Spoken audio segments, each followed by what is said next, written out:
E diz assim a palavra do Senhor. Aconteceu que em Icónio entraram juntos na sinagoga dos judeus e falaram de tal modo que creu uma grande multidão, não só de judeus, mas de gregos. Mas os judeus incrédulos incitaram e irritaram contra os irmãos os ânimos dos gentios. Detiveram-se, pois, muito tempo, falando ousadamente acerca do Senhor, o qual dava testemunho à palavra da sua graça, permitindo que por suas mãos se fizessem sinais e prodígios. E dividiu-se a multidão da cidade, e uns eram pelos judeus e outros pelos apóstolos. E havendo um motim, tanto dos judeus como dos gentios, com os seus principais para os insultarem e apedrejarem, sabendo eles, fugiram para Listra e Derbe, cidades da Licaónia, e para a província circunvizinha, e ali pregavam o Evangelho. E estando assentado em Listra, certo varão, leso dos pés, coxo desde o ventre da sua mãe, o qual nunca tinha andado, este ouviu falar Paulo, que fixando nele os olhos e vendo que tinha fé para ser curado, disse em voz alta: levanta-te direito sobre os teus pés. E ele saltou e andou. E as multidões, vendo o que Paulo fizera, levantaram a sua voz, dizendo em língua licaónica: fizeram-se os deuses semelhantes aos homens e desceram até nós. E chamavam Júpiter a Barnabé e Mercúrio a Paulo, porque este era o que falava. E o sacerdote de Júpiter, cujo templo estava em frente da cidade, trazendo para a entrada da porta touros e grinaldas, queria com a multidão sacrificar-lhes. Ouvindo, porém, isto, os apóstolos Barnabé e Paulo rasgaram os seus vestidos e saltaram para o meio da multidão, clamando e dizendo: varões, por que fazeis essas coisas? Nós também somos homens como vós, sujeitos às mesmas paixões, e vos anunciamos que vos convertais dessas vaidades ao Deus vivo, que fez o céu e a terra, o mar e tudo o que há neles, o qual, nos tempos passados, deixou andar todas as gentes em seus próprios caminhos, e, contudo, não se deixou a si mesmo sem testemunho, beneficiando-vos lá do céu, dando-vos chuvas e tempos frutíferos, enchendo de mantimentos e de alegria os vossos corações. E, dizendo isto, com dificuldade impediram que as multidões lhes sacrificassem. Sobrevieram, porém, os judeus de Antioquia e de Icónio, que, tendo convencido a multidão, apedrejaram a Paulo e o arrastaram para fora da cidade, cuidando que estava morto. Mas, rodeando os discípulos, levantou-se e entrou na cidade, e no dia seguinte saiu com Barnabé para Derbe. E, tendo anunciado o Evangelho naquela cidade e feito muitos discípulos, voltaram para Listra e Icónio e Antioquia, confirmando os ânimos dos discípulos, exortando-os a permanecer na fé, pois que por muitas tribulações nos importa entrar no reino de Deus. E havendo-lhes por comum consentimento eleito anciãos em cada igreja, orando com jejuns, os encomendaram ao Senhor, em quem haviam crido. Passando depois por Pisídia, dirigiram-se a Panfília, e tendo anunciado a palavra em Perge, desceram a Atália, e dali navegaram para Antioquia, de onde tinham sido encomendados à graça de Deus, para a obra que já haviam cumprido. E quando chegaram e reuniram a igreja, relataram quão grandes coisas Deus fizera por eles, e como abrir aos gentios a porta da fé. E ficaram ali não pouco tempo com os discípulos. A mensagem de hoje chama-se Não vistas o que adoram em ti. Não vistas o que adoram em ti.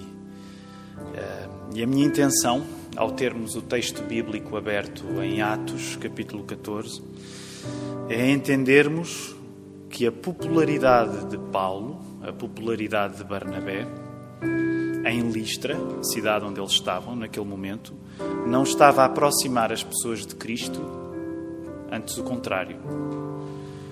Quando as pessoas confundem o bom que há em nós com aquilo que é a nossa fé, o que nos compete fazer é aquilo que Paulo fez, aquilo que Barnabé fez, é rasgar as vestes. Nós não devemos vestir aquilo que as pessoas adoram em nós. O melhor que nós temos a fazer não é chamar a atenção dos outros para o bem que há em nós, para as coisas boas que nós fazemos. Mas o melhor que nós temos a fazer é chamar as pessoas para o cuidado que Deus tem com elas. Por isso mesmo, acreditamos que nesta manhã o texto bíblico quer dar-nos a coragem que Paulo e Barnabé tiveram naquele momento, de sabermos distinguir que o núcleo da nossa fé não é avaliado nas coisas boas que nós fazemos, sendo elas importantes. Essa é a minha intenção para o sermão desta manhã, para que no final dele, aquilo que seja mais claro, não são as consequências da nossa fé, fazermos coisas boas, porque essa é uma consequência da nossa fé, fazermos coisas boas, mas ser a causa, que é Cristo. E por isso, nesta hora, nós vamos colocar-nos na zona de poder, que é dependermos do Espírito Santo, para que esta intenção minha, diante da palavra, deixe de estar baseada em mim e seja guiada pelo próprio Espírito Santo, que é Deus. E para que no final deste tempo, juntos, aqui e dispersos por nossas casas, o nosso amor por Cristo seja maior. Por isso vamos orar nesta hora. Deus Pai, nós estamos hoje, nesta manhã, diante de um texto que não é um texto simples. Também podemos reconhecer que estamos a viver uma crise que não é um texto simples para a nossa vida. E nesta hora, a nossa vontade é que naquilo que nós estamos a viver e que é complicado, e naquilo que nós estamos a ler na Tua Palavra e que também pode parecer às vezes um pouco difícil, um pouco complicado, seja o Teu Espírito Santo a guiar-nos para nós termos no Teu Filho Jesus o sentido de todas as coisas. Por isso eu preciso de ajuda nesta hora, Senhor, para que seja Cristo o núcleo, o conteúdo daquilo que eu tenho para partilhar e para que seja Cristo aquilo que vai encher o coração das pessoas que estão a ouvir esta mensagem, Senhor. E por isso nós queremos encomendar-nos a nós próprios, Senhor, a Ti, nesta hora, que Tu possas dirigir as nossas vidas neste momento, que Tu possas dirigir a nossa atenção, que ela não seja captada por outras coisas, mas mesmo no contexto das casas onde a maior parte das pessoas está nesta hora, que a nossa atenção esteja colocada em Ti, Senhor, e que o Espírito esteja a guiá-la, para que no final deste tempo o Pai que Tu és para nós seja ainda mais Pai, seja ainda mais sentido no nosso coração.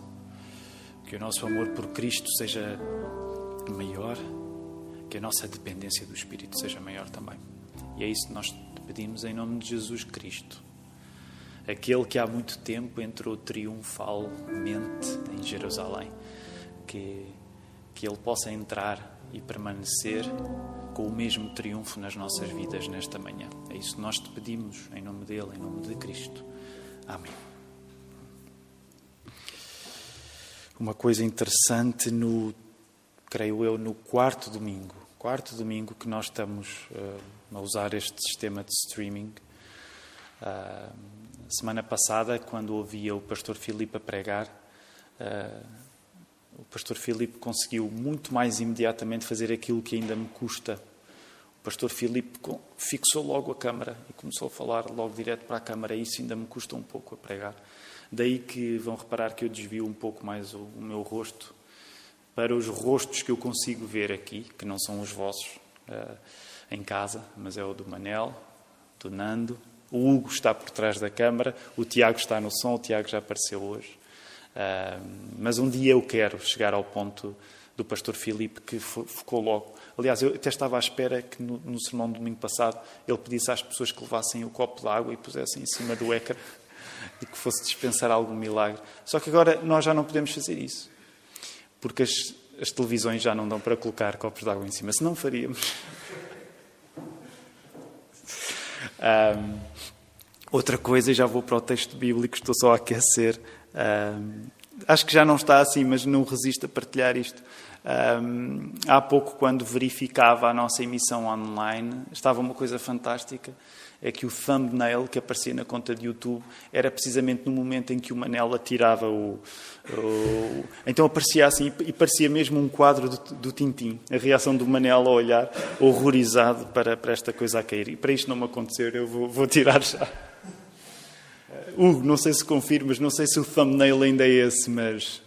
Temos de arranjar maneira de fixar esse thumbnail para quando as pessoas forem à conta da igreja não esquecerem esse serviço de culto especial em que o Manel deixou cair como é que se chama? Estas coisas que limpam as mãos?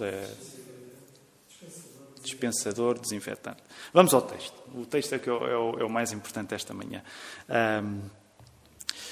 Uma coisa que é interessante e que eu gostava... Voltem lá ao texto, voltem a familiarizar-se com ele. Deem uma leitura diagonal rápida nele. Façam casa em Atos 14.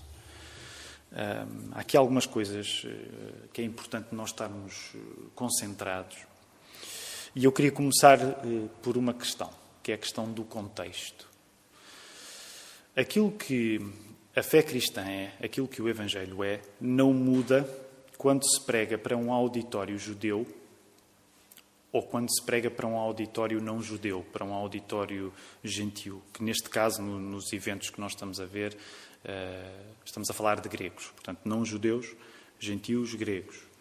Portanto, uma das coisas interessantes que o livro dos Atos dos Apóstolos nos quer demonstrar é que a mensagem de Cristo não muda conforme os ouvintes. No entanto, hoje, ao chegarmos aqui ao capítulo 14, uma das coisas que nós podemos compreender é que este conteúdo que nunca muda, portanto, a história do Evangelho, a história de Cristo é sempre a mesma, mas ela é apresentada de modos diferentes conforme o auditório que existe. Se até este ponto do livro dos Atos dos Apóstolos dava para entender que quando o cristianismo, quando a fé cristã estava a ser pregada a judeus, a ênfase ia sobretudo para a questão de Jesus ser o cumprimento das promessas que Deus tinha feito ao seu povo escolhido, a Israel. Portanto, de uma maneira resumida, este era o foco de qualquer pregação que nós líamos até agora, quando era uma pregação que os apóstolos faziam, sobretudo a judeus. Portanto, o que era sublinhado é que Jesus não era a rejeição do judaísmo, Jesus era o cumprimento do judaísmo. Portanto, a pessoa que queria ser um bom judeu deveria ser a pessoa que abria o coração a Jesus, porque Jesus era o cumprimento de todo o Velho Testamento. A coisa interessante é que agora, a partir de agora, quando o Evangelho é pregado a não-judeus, a ênfase deixa de estar nas promessas. Até porque os não-judeus, como não são judeus, como não seguem o judaísmo, não tinham essa relação tão natural com o Velho Testamento. Aliás, não tinham relação com o Velho Testamento. A ênfase já não está na maneira como Cristo cumpre as promessas, mas a ênfase passa a estar na maneira como Jesus Cristo, ao ser pregado, representa os ouvintes que não são judeus e que estão a ouvir aquela mensagem saberem que eles estão em idolatria, que a religião deles não os vai levar a lugar nenhum. Portanto, se quando o Evangelho é pregado a judeus, a ênfase está Jesus é o cumprimento das promessas, agora quando o Evangelho começa a ser pregado a não-judeus, interessa dizer que a idolatria, que a religião, que as várias religiões que os apóstolos estão a encontrar pelo mundo mediterrâneo, que essas religiões, por bem intencionadas que sejam, elas não vão levar à vida eterna. E nesse sentido, a idolatria é um projeto falhado e é um projeto fatal. O episódio de hoje está a mostrar-nos precisamente isto. O mesmo Evangelho que foi pregado a judeus está a ser pregado por Paulo a gentios e mostra-nos que este mesmo Evangelho pode ser pregado depois também a tipos diferentes de gentios. É curioso porque, sobretudo no episódio de Listra, nós estamos a falar de gentios que não eram muito sofisticados, eram sobretudo supersticiosos. Por exemplo, há uma grande diferença entre os gentios, estes gregos que estão a ouvir a pregação do Evangelho aqui em Listra, e, por exemplo, os gregos que vão ouvir a pregação do Evangelho em Atos 17, em Atenas. Portanto, isto é muito interessante. O contexto importa. E este era um dos primeiros pontos que eu gostava de partilhar convosco. O contexto importa. Aquilo que a nossa fé cristã é não muda, o conteúdo não muda, mas a maneira como nós pregamos essa fé muda conforme conforme as pessoas que estão a ouvir. E por isso, não só Paulo pode pregar a judeus, Paulo pode pregar a não-judeus. E quando prega a não-judeus, há judeus que são, há gentios, portanto há gregos que vão ter mais cultura, nós vamos ver isso quando chegarmos a Atos 17, e há outros que não têm tanta cultura, e hoje é precisamente o último caso. Também é o facto desta idolatria ser um projeto falhado, e um projeto fatal, que vai justificar uma reação muito intensa de Paulo e Barnabé neste episódio. Quando eles, sem quererem, Paulo e Barnabé, sem quererem, suscitaram na idolatria do povo de Listra adoração. A maior parte das vezes nós não reagimos tanto contra alguma coisa que possa ser próxima da adoração que os outros podem ter em relação a nós, porque nos esquecemos que o destino de adorar um Deus falso é uma vida igualmente falsa. O destino de adorar um Deus falso é uma vida igualmente falsa. Porquê? Porque nós tornamo-nos naquilo que adoramos. E por isso, reparem, esta reação, nós já vamos regressar a ela um pouco com mais detalhe, mas esta reação de Paulo e Barnabé é muito intensa, porque basicamente o que nós vemos a acontecer é que aquelas pessoas ficam tão impressionadas diante do milagre de Paulo, diante do milagre de Paulo, que imediatamente querem fazer sacrifícios a Paulo e Barnabé e tomam-nos como deuses. E pode-nos parecer um bocado exagerada a reação de Paulo e Barnabé, ao não quererem aproveitar nenhuma da boa intenção daquelas pessoas em relação a eles. Paulo e Barnabé parecem-nos exagerados em não aproveitar nenhuma da boa intenção, nenhuma da boa vontade extrema das pessoas de Listra com eles, ao considerarem-nos deuses. Mas Paulo e Barnabé só nos parecem exagerados, provavelmente porque nós nos esquecemos hoje em dia que qualquer idolatria, por muito bem intencionada que seja, é que é o verdadeiro exagero. Nós tendemos a achar, talvez Paulo e Barnabé pudessem aproveitar a boa vontade exagerada que as pessoas de Listra tinham com eles. Mas nós pensamos nisto e achamos que o exagero se calhar era de Paulo e Barnabé, porque nós é que não nos apercebemos que o verdadeiro exagero é o exagero da idolatria. Qualquer adoração que falha, ao confundir o Deus verdadeiro com um Deus falso, é fatal, porque vai providenciar uma vida igualmente falsa. As idolatrias, deixa-me ir um pouco mais longe nesta questão das idolatrias. Há um livro muito bom, aliás, o pastor Diego abriu a caixa de Pandora durante este tempo da pandemia, da nossa quarentena, quando começou nas reuniões que ele dirige e orienta todos os domingos às 6, portanto não se esqueçam de sintonizar hoje, começou a recomendar livros. Eu não sei se o pastor Diego tem a noção, até porque ele chegou a Portugal há 1 ano e pouco. O nosso Presidente da República, Marcelo Rebelo de Sousa, fez isso durante muitos anos, recomendava livros no programa de televisão. Não sabemos se é por causa disso que ele foi eleito Presidente da República, não sei se foi para as pessoas irem a correr ler os livros que ele recomendava, mas desde que o pastor Diego começou a recomendar livros, eu, o pastor Filipe, todos nós estamos agora em qualquer reunião a recomendar livros. E eu quero recomendar um livro sobre este assunto da idolatria, porque não estou a entrar em detalhe nele hoje. E infelizmente esqueci-me de o trazer, fui procurar lá em cima, mas na biblioteca da igreja, mas também não achei. Mas que é o livro do pastor Tim Keller, Falsos Deuses. É um livro simples, mas muito eficaz acerca do que é que está em causa na questão da idolatria. Uma coisa que eu vos queria dizer acerca da questão da idolatria é que as idolatrias mais perigosas são precisamente aquelas que parecem boas. E o pastor Tim Keller desenvolve bem este assunto no livro. A Bíblia mostra um rigor tal com estas questões que o segundo mandamento, que é não farás imagens de semelhança em relação àquilo que nós estamos a adorar, o segundo mandamento mostra-nos que poucas coisas há tão perigosas como adorarmos de maneira errada o Deus certo. Poucas coisas há tão perigosas na vida como adorarmos o Deus certo da maneira errada. A questão não é só acertar em Deus, é também acertar na devoção certa a Ele. E a nossa vida, reparem, a nossa vida depende tanto do conteúdo do nosso encontro com o Deus verdadeiro, como do modo, como na maneira como o adoramos. Nesse sentido, e deixa-me usar aquela frase estafada do Marshall McLuhan, mas o Evangelho é is the media and the message. Não é? O Evangelho é o conteúdo, mas também é a forma como o conteúdo é aceite. A mensagem, o Evangelho é a mensagem e é a maneira da mensagem.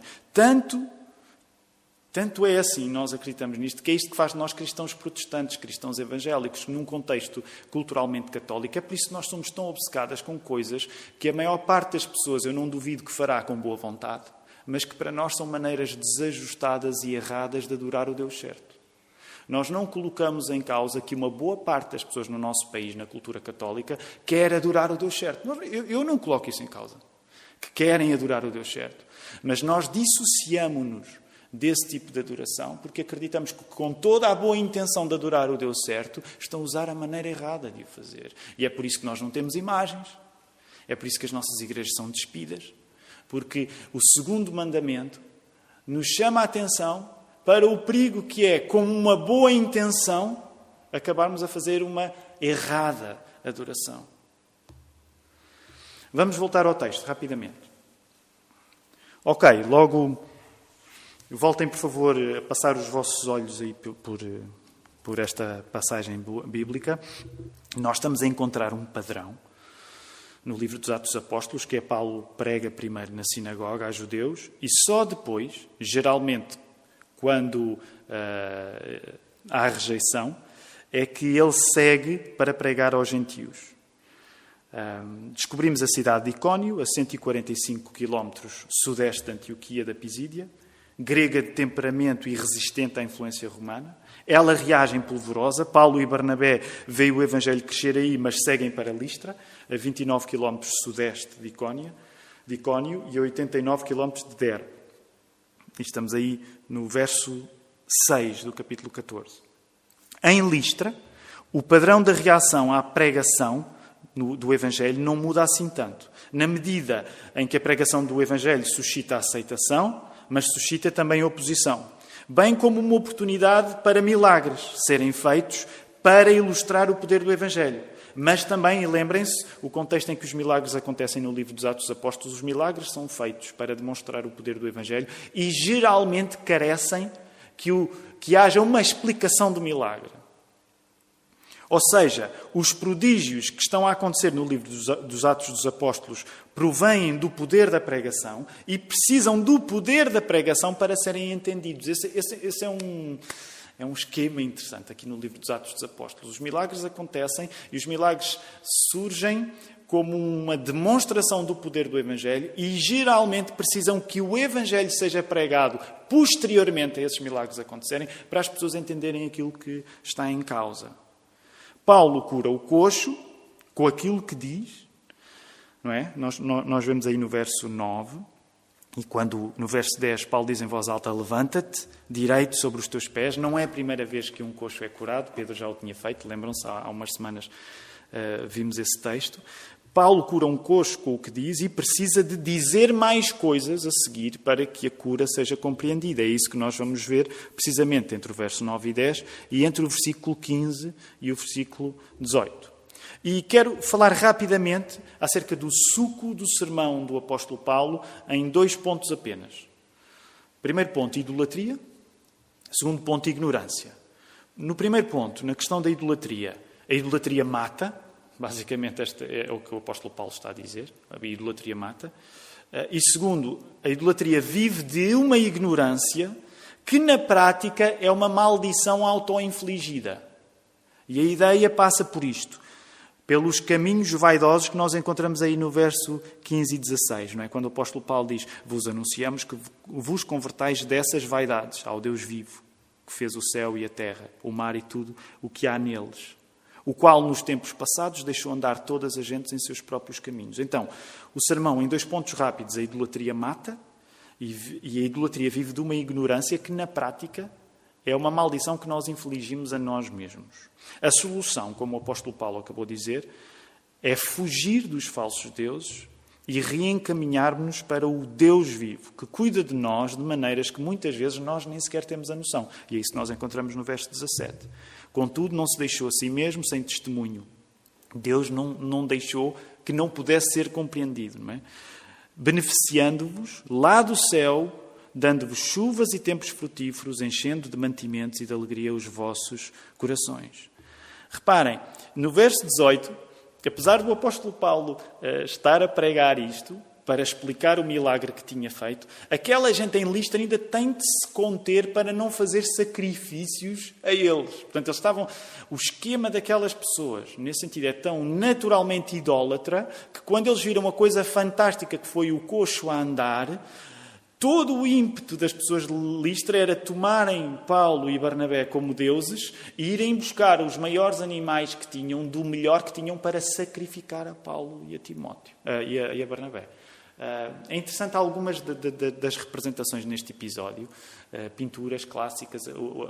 Ontem, uma das imagens que usámos para promover o sermão nas redes sociais, depois podem procurar, é interessante porque demonstram a força de uma cultura grega que quer dar o melhor de si mesmo ao ver uma coisa fantástica feita pelos apóstolos. E as pinturas, algumas delas são muito eficazes a demonstrar... Paulo e Barnabé têm de dar tudo, a dizer, não vão tão longe na vossa boa vontade em relação a nós. E o rasgar as vestes é precisamente isso. Com dificuldade, diz-nos o verso 18, o auditório evita fazer sacrifícios a Paulo e Barnabé, que estavam a ser confundidos com os deuses, né, Júpiter e Mercúrio. Júpiter era Zeus para os gregos, Mercúrio Hermes para os gregos, que uma velha lenda colocava no passado da história de Listra. Depois vocês podem ir mais fundo nisso, mas havia uma velha lenda, o vídeo fala nisso, havia uma velha lenda que em Listra dizia que precisamente estes dois deuses tinham passado por lá. Portanto, fazia parte do contexto daquelas pessoas uma velha história que quando vê aquelas coisas a funcionar, dizia, isto são os dois deuses que nós, na nossa história, temos que voltaram. Mas em menos de nada, e vamos rapidamente para terminar o episódio, em menos de nada, velhos adversários judeus, vindos dedicadamente de Icónio, arranjam maneira de Paulo ser apedrejado e ficar aparentemente sozinho. Julgam-no morto e ele acaba por escapar. Vem isso nos versos 19 e 20. Eles pensariam que o perigo que Paulo representava teria chegado ao fim. Mas como é que vai terminar a ação deste texto? Rapidamente. Entre os versos 20 e 28, vemos que Paulo e Barnabé regressam aos lugares onde já tinham pregado antes. E em vez de assinalar a adversidade que esses lugares passavam, em vez de Paulo e Barnabé irem lá dizer aos cristãos isto é difícil ser cristão, isto é muito difícil ser cristão. Não, reparem, a ênfase é ânimo. Eles vão para transmitir ânimo. Paulo e Barnabé voltam aos lugares onde já tinham pregado, onde o Evangelho tinha sido aceito, e eles dão ânimo. Afinal, no céu entra-se tendo em conta que passamos por tribulações. Portanto, as tribulações são de facto um facto, permitam-me a redundância, mas apóstolo Paulo e Barnabé, eles o que estão a passar é ânimo àquelas pessoas. As igrejas, nós vemos, verso 23, são organizadas através de equipas pastorais e são lugares de oração e jejum. E estava pano para mangas agora. Essa é a razão também, não só neste texto, noutros, nós acreditamos que as igrejas são lugares de equipas pastorais e não só de um pastor. É por isso que nós na Igreja da Lapa temos vários pastores. É verdade, há diferenças entre pastores nas suas funções. Eu sou o pastor que preside, mas temos outros, porque é esse o modelo que o Novo Testamento nos dá. Não encontramos no Novo Testamento o modelo de um pastor para cada igreja, mas equipas pastorais. E depois tem também esta questão interessante da oração e jejum, também dava pano para mangas. Aliás, alguns de nós, ontem, alguns estiveram envolvidos num programa de oração e de jejum promovido pela Gospel Coalition. Portanto, aqui havia muito para falar. Temos de avançar. Passam por Pisídia, Paulo e Barnabé, Panfília, Perge, Atália, finalmente regressam a Antioquia, a base. Não é? Antioquia, a base cristã missionária, onde ficam um bom tempo num clima de gratidão e alegria.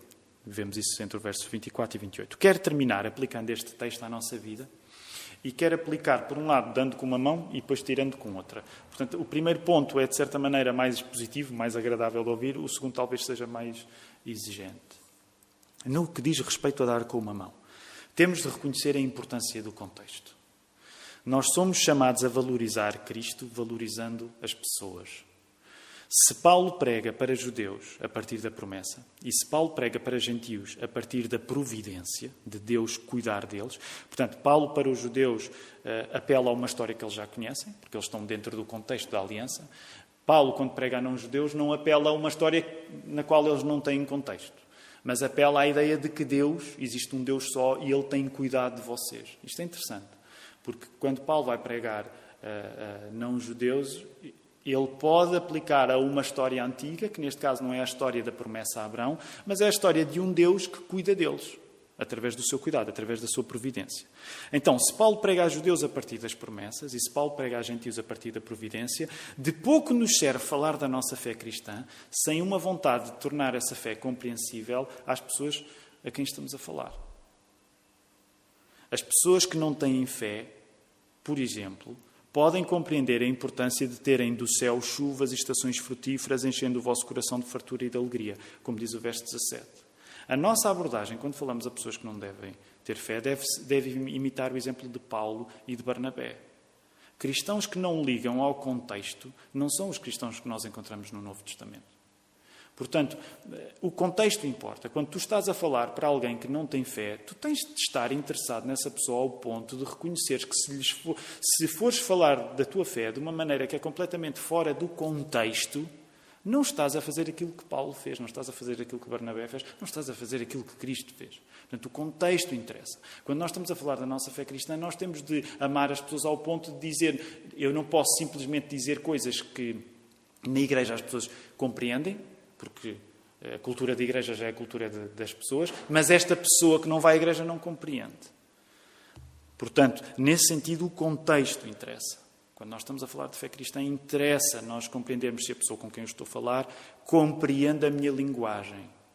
E se ela não compreende, eu devo fazer um esforço para não alterar a minha fé cristã, para que ela possa aceitar, mas para colocar a minha fé cristã de uma maneira que possa soar como boa notícia para ela. Nesta época nós somos chamados, até por causa da crise que estamos a atravessar, a perguntar a todos: não é bom aquilo que nós temos tido quando não nos faltava nem comida, nem nos faltava alegria? Qualquer pessoa, independentemente de ter fé ou não, pode reconhecer agora, no meio desta crise, o antes era melhor do que agora. Qualquer pessoa pode reconhecer o antes era melhor do que agora. Um dos desafios que nos cabe a nós esta manhã, acredito eu, é se nós agora podemos experimentar o aperto, que é recearmos. Graças a Deus não nos falta comida, pelo menos em Portugal não nos falta comida ainda. Mas, de repente, há um receio que possa faltar alguma coisa. Por outro lado, há a alegria, que é um elemento que o apóstolo Paulo usa para dizer, olha, estão a ver, vocês não acreditam em Deus, mas Ele tem-vos dado alegria no passado. A alegria é uma coisa que eu acho que qualquer pessoa, independentemente de ter convicções religiosas agora, consegue dizer, consegue reconhecer que é mais fácil estar alegre quando não somos obrigados a ter de ficar em casa. Portanto, o meu ponto aqui é, se agora nós podemos experimentar o aperto, que é recearmos o fim da comida, se agora nós podemos experimentar o aperto, que é recear o fim da alegria, é preciso não ter medo e reconhecer que essa fartura, toda essa comida, toda essa alegria, ela tem vindo de Deus. Ela tem vindo de Deus. Agora que nós tememos a crise, é hora para ter a coragem de afirmar o cuidado de Deus, acima de qualquer outro cuidado que também possa existir. A crise é um facto presente, mas nós como cristãos temos de dizer que há um facto maior, que é o cuidado de Deus no passado. E isto pode até não ser popular, pode não ser uma mensagem fácil de transmitir, mas eu creio que um dos papéis que a Igreja tem neste momento é precisamente dizer, olha, agora que nós estamos num aperto, temos de reconhecer que a ausência de aperto no passado é uma bênção de Deus. Deus tem feito coisas por nós extraordinárias. A verdade é que, para a grande maioria das pessoas que estão a viver esta crise é provavelmente o maior aperto da sua vida. Estou a falar a nível económico, a nível de limitações. E por isso nós cristãos temos de dizer, olha, no passado as coisas têm corrido bem, tem havido alegria, tem havido comida. E sabem, isso significa que Deus estava a cuidar de nós no passado. Agora a coisa boa é que Ele não parou de cuidar de nós na crise, como Manel dizia no início deste serviço de culto. Ele continua a cuidar de nós agora. Mas nós temos de saber dizer isto às pessoas. Agora que tememos a crise, é hora para ter a coragem de afirmar o cuidado de Deus. Da mesma maneira como o apóstolo Paulo fez aos de Listra. Ok, último ponto da aplicação. E eu disse que o primeiro ponto, de certa maneira, era dar mais com a mão e o segundo ponto era tirar com a outra. No sentido em que o primeiro ponto quer valorizar a importância de nós andarmos uma segunda milha aplicando o Evangelho de uma maneira que as pessoas que não creem nele possam compreendê-lo. E talvez este segundo e último ponto seja, de certa maneira, mais severo. Devemos também reconhecer que numa cultura em que as palavras valem pouco, o nosso radar de idolatria não funciona para uma das piores modalidades da idolatria, que é o elogio fácil. Vou voltar a repetir. Nós devemos também reconhecer que numa cultura em que as palavras valem pouco, e eu estou a assumir que a nossa cultura está a tornar-se uma cultura onde as palavras valem muito pouco, o nosso radar de idolatria não funciona para uma das piores modalidades, que é o elogio fácil. E chegamos a um desequilíbrio trágico. Quanto mais precisamos de palavras que valham para sempre, mais facilmente usamos palavras para coisas que morrem num instante. Nós mesmos e as nossas vaidades. Deixa-me voltar a repetir. É um desequilíbrio trágico. Quanto mais precisamos de palavras que valham para sempre, mais facilmente as usamos para coisas que morrem no instante. Nós mesmos e a nossa vaidade. É incrível a seriedade que os antigos atribuíam ao chamado pecado da lisonja, do elogio fácil, como um modo óbvio de idolatria. E nós hoje não temos a mesma facilidade de entender aquilo que nos parece muito severo nos antigos, que era, eles olhavam para o elogio fácil como uma coisa realmente tóxica. E eu diria, e sei que estou a generalizar, que nós hoje estamos a cair no outro extremo. O elogio fácil torna-se a única roupa, quase, às vezes, que nós temos para vestir. Nós temos o nosso guarda-fatos na facilidade com que procuramos e distribuímos elogios. Nossa comunicação acaba por ficar muito marcada por um desejo de receber elogios rapidamente e, por um lado, de dispensar elogios demasiado facilmente. Ao dizer isto, atenção, eu não estou, de modo nenhum, a condenar a necessidade do bom elogio e do encorajamento, da edificação. Okay? Este é outro capítulo, eu não estou a tratar dele agora. Portanto, nós, enquanto igreja, temos, de facto, necessidade de nos encorajarmos mais uns aos outros. Encorajar, dar coragem uns aos outros. Reconhecer aquilo que o Espírito Santo está a fazer de bom na vida dos outros. Há umas semanas falávamos sobre isso. Muitas vezes nós não queremos reconhecer aquilo que Deus está a fazer de bom na vida dos outros porque sabemos que isso pode voltar para mudar a nossa própria vida. Portanto, não é disso que eu estou a tratar agora. Estou a falar de outra coisa. E essa outra coisa é nós vivermos num mundo em que procuramos elogios fáceis e dispensamos elogios fáceis e não percebemos que isso é uma maneira, isso é uma modalidade de idolatria. Reparem, a revolta de Paulo e Barnabé, dizia o grande pregador João Crisóstomo, eu tenho, ao longo desta série de pregações nos Atos dos Apóstolos, tenho procurado ler alguns dos sermões de João Crisóstomo, o Bocadouro, e João Crisóstomo dizia que a revolta de Paulo e Barnabé, neste episódio, nascia do facto de os seus ouvintes responderem ao Evangelho com aquilo do qual o Evangelho os queria libertar, que é a idolatria. A revolta de Paulo e Barnabé ao rasgar as vestes é porque os ouvintes da sua pregação estão a responder à pregação com aquilo que a pregação queria acabar neles, que era a idolatria. Reparem, o que é que isto significa para nós? Eu sei que agora pode ficar um bocado mais complicado. Eu estou a tentar correr para terminar e eu sei que este é um ponto que pode ficar um bocado mais complicado, mas eu quero ir a ele. Não é nada difícil para nós que quando alguém revela as nossas necessidades reais, não é nada difícil para nós que quando alguém revela as nossas necessidades reais, nós façamos do elogio a essa pessoa que está a revelar as nossas necessidades reais uma fuga à verdade que ela nos está a dizer. Ficou muito complicado? Manel, Nando, Hugo, Tiago, dá mais ou menos para acompanhar? A ideia é esta. Às vezes a pessoa que está a dizer verdades para nós, a melhor maneira de reagir a essa pessoa é elogiá-la de um modo em que a verdade acerca de nós fica como que suspensa. Tornamos o agente humano da mensagem divina a própria mensagem. Passamos a adorar o mensageiro para não termos de ser transformados pela mensagem. Reparem, se nós estivéssemos num contexto parecido com o de Paulo e Barnabé, se calhar nós seríamos daqueles que criticaríamos. Paulo, também não precisavas ter reagido assim. Eles coitados, é o contexto deles. Nós estamos a falar sobre a importância do contexto. E não é difícil depois pegar na coisa boa, que é a importância do contexto, e dizer, Paulo, não reajas assim tão negativamente. Eles querem adorar, querem fazer sacrifícios a ti. Mas isso tens de perceber, eles são idólatras. É a maneira que eles têm de exprimir o seu amor. E, no entanto, a reação de Paulo e Barnabé é veemente. Rasgam as vestes. Porque há maneiras de nós adorarmos o mensageiro para evitarmos que a mensagem dele nos transforme. Reparem, o nosso talento com a idolatria nós temos um talento com a idolatria que nos passa ao lado. Como cristãos, nós temos uma tarefa que é despir aquilo que adoram em nós, próximo do fecho. E por isso estou a voltar ao título do sermão. Não vistas aquilo que adoram em ti.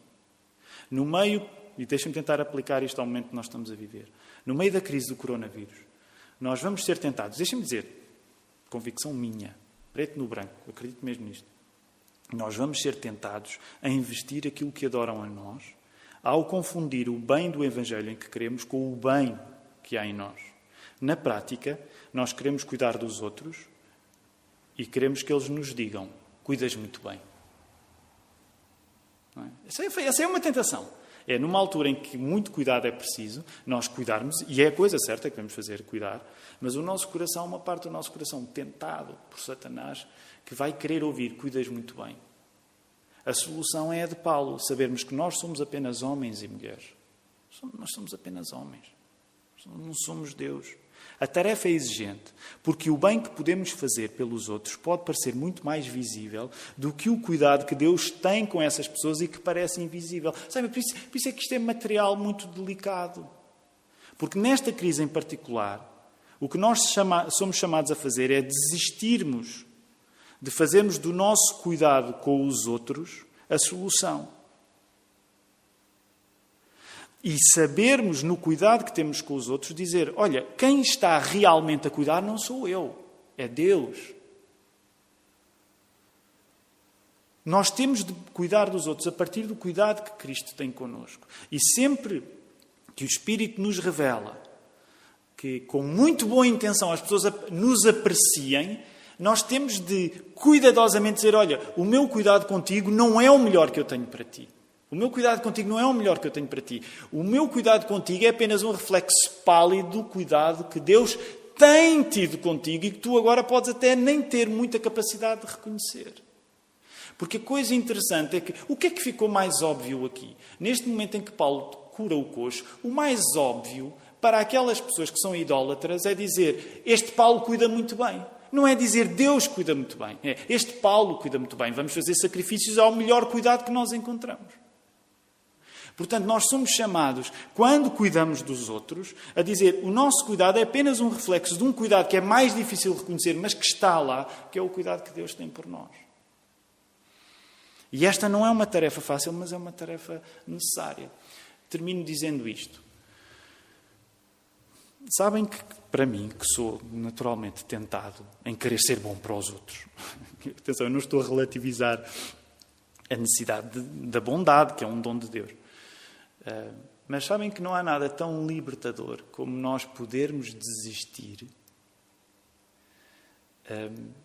Deixem-me dizer desta maneira. Não há nada tão libertador como nós podermos desistir daquilo que nós fazemos de bom para os outros ter a última palavra.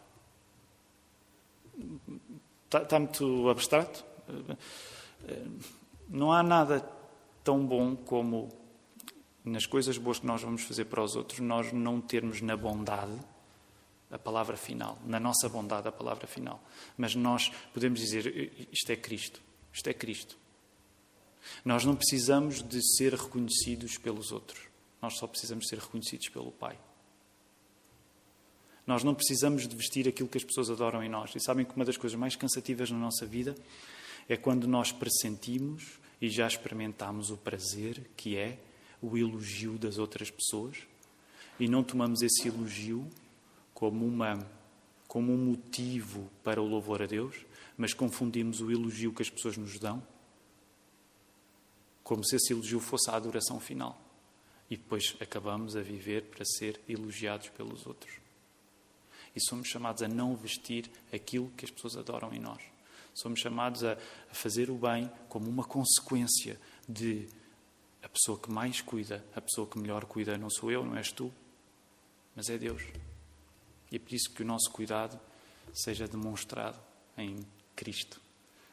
Temos muita coisa para fazer, os dias que temos pela frente são muito desafiadores e não o fazemos porque somos bons, mas fazemos-lo porque Deus Pai nos encontra, peregrinou até nós, através do Filho, deu-nos a capacidade, pelo Espírito Santo, de nós refletirmos aos outros a graça que recebemos. E todo este cuidado é Cristo, não é nosso. Que o Senhor nos ajude.